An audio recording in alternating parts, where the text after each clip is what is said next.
I would like to end this part of my criticism on a more positive note. Though there is much fault to find in the book, The Grand Design, there is one helpful side discussion within the book. Hawking believes in what he calls scientific determinism. If one believes rather strongly in determinism, one is still faced with the illusion that we do in fact make free choices in a libertarian sense. The Grand Design explains free will as an effective theory, that is, as an oversimplification that is useful for thinking about a complex question. So the reality is, says Hawking, that we are determined, but it is helpful to think of ourselves, and we do in fact think of ourselves as being free. So we're not really free, but it seems that we are, and that, he says, is an effective theory. It's a useful oversimplification, a useful fiction, if you will. And I don't think I've ever heard it explained that way before. I do want to give credit where credit is due. So props to Hawking for that insight before I turn in the next section back to my more unsympathetic critique.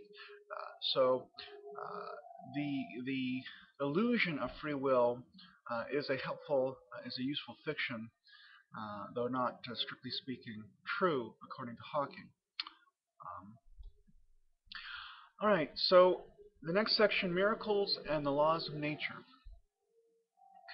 There is so much wrong with the chapter on scientific laws that it is difficult to know where to begin. I suppose all the books in the world would not contain all the mistakes in this chapter. I guess I'll start with two of my favorite philosophers of history and how Hawking badly misrepresents them. By the way, if one knows enough about philosophy to write its obituary, then one ought to know very basic facts from the history of philosophy, such as one may encounter in an introductory course on the subject. But as you will recall, Hawking himself has said that philosophy is dead, so it would seem that he would know enough about philosophy to write its obituary. Okay, so as I read Hawking, he does not understand the teleological argument as found in Aquinas.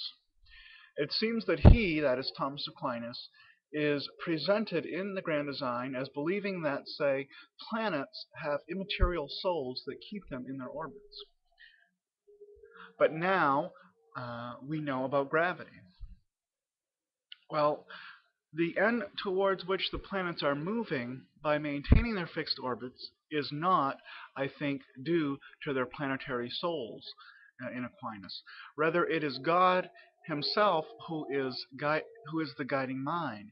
The idea is that God set up the laws of nature, and now nature obeys them. I believe it is in the fifth way where Thomas uses the analogy of an archer.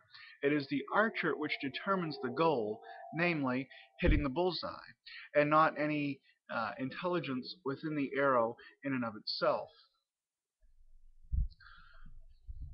Aquinas based his philosophy on Aristotle to a great extent. It is perhaps the most egregious error in the whole book when Hawking said that Aristotle did not believe in empirical science. He apparently thinks Aristotle just sat around thinking airy-fairy thoughts all day. The most famous picture in all of art history which deals with philosophy is the famous School of Athens. In the center of that picture, Plato and Aristotle are arguing with each other. Plato is pointing up, but Aristotle is pointing down.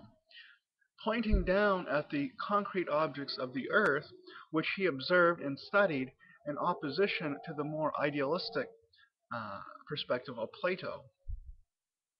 And yes, Aristotle did believe in a soul, contrary to what Hawking writes.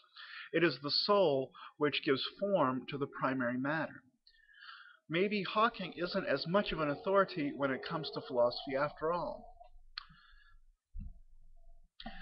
Then, in this chapter on laws of science, he rehashes the same old God of the gaps straw man. Now listen to the foolishness on page 28. Quote, our modern understanding of the term law of nature is an issue philosophers argue at length, and it is a more subtle question than one may at first think. Unquote. What? I was under the impression that philosophers today weren't in dialogue with science and that philosophy no longer has anything useful to tell us. Now, however, we're supposed to go to them to understand a scientific concept, namely laws of science. Further down the same page, we read that laws of nature can be approximate and non-universal. That is, they always hold in a particular context, but not necessarily in other contexts. For example, Hawking says that Newton's laws are truly laws even though they are not universal. Namely, as the speed of light is approached, the context has changed so that Einstein's laws must take over in that context. This qualification is significant because a few pages later, Hawking asserts that a scientific law is not a law at all if the context is different in that God is intervening. Oh, brother. Think about it this way. If an apple falls off a tree, the law of gravity says it will hit the ground. But that is assuming a human being does not catch it in transit. Gravity is still operating in that scenario, but the context is different. What if a human being is not present, but God is instead? If he has a hand, whether literally or metaphorically speaking, he could catch it, the apple, without breaking the law of gravity. Just like a human could catch it without breaking the law of gravity. The law of gravity is still in operation. It may be legitimate for Hawking to disbelieve in miracles because he first disbelieves in the miracle worker, i.e. God, but it is not legitimate to rule out the miraculous a priori even if God were to exist. If God exists, then there is no reason why he could not perform miracles. Or, if there is, Hawking has not demonstrated such a reason. And, as it seems to me, he allows for the miraculous on page 28 with his different contexts, as I've already explained. Next, we move on to fine-tuning. Chapter 7 is all about fine-tuning. Several examples of fine-tuning are given. In the absence of such fine-tuning, life would be impossible or at least extremely difficult. So here are several examples that Hawking gives of fine-tuning. A single star in a star system, for example, in binary star systems, it's more difficult for life to develop. A second example, orbital eccentricity of about 2%. Another example, planet tilt relative to the perihelion aphelion. And fourthly, star mass relative to distance from a star. So if a star is too big or the planet is too close to a star, it's too hot on the planet for life. Hawking next goes on to explain that these are not the most impressive examples of fine-tuning, those four.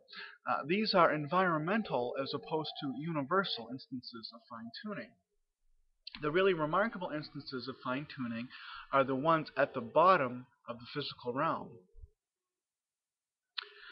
The fundamental laws and physical constants which make life possible are the more incredible because those apply to the universe as a whole, not just a particular environment within the universe. For example, the planet Earth or our solar system. Those are local. The more universal ones are more impressive. Corresponding to environmental factors is the weak anthropic principle, and corresponding to the universal factors is the strong anthropic principle, Hawking writes. Now, one of the reasons why the environmental factors are relatively less impressive instances of fine-tuning is because there are many planets in the universe, and it is hoped scientists will one day find some that are hospitable to life, other than the Earth, of course. Did you catch that? We don't even have any such planets at present, but it is possible that someday they'll be discovered. On these hypothetical Earth-like planets, any life that might have developed, on any that life might have developed on, there will obviously be found there an environment in which life can develop. Not that life has developed there, but it could develop there. This is in accord with the weak anthropic principle, as I've already said, that's what Hawking is claiming.